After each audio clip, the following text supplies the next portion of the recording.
Hello बच्चों, let's read the question.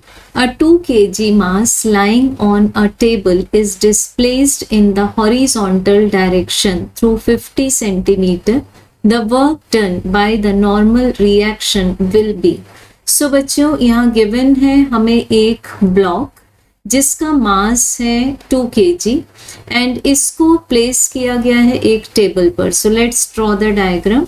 This is a table और इस पर रखा गया है एक ब्लॉक जिसका मास गिवन है हमें 2 kg.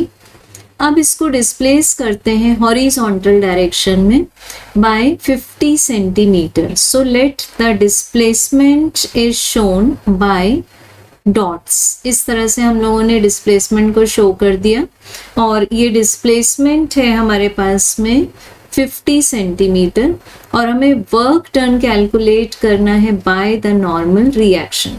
तो पहले यहाँ पर बनाएंगे हम लोग इस ब्लॉक का फ्री बॉडी डायग्राम जिसमें इस ब्लॉक का वेट एक्ट करेगा वर्टिकली डाउनवर्ड डायरेक्शन में and hence the surface of table will provide it the normal reaction in the vertically upward direction.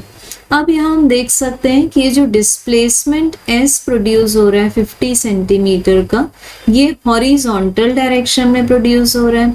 सो अगर ये डिस्प्लेसमेंट हॉरिजॉन्टल डायरेक्शन में है इट मीन्स इससे रिलेटेड जो फोर्स होगा उसका भी हमें हॉरिजॉन्टल डायरेक्शन या फिर फोर्स कंपोनेंट का हॉरिजॉन्टल कंपोनेंट लेना पड़ेगा. So we can say that because the angle between the normal reaction and the displacement is 90 degree. So जो हम work done का फॉर्मूला कैलकुलेट करते हैं F डॉट S.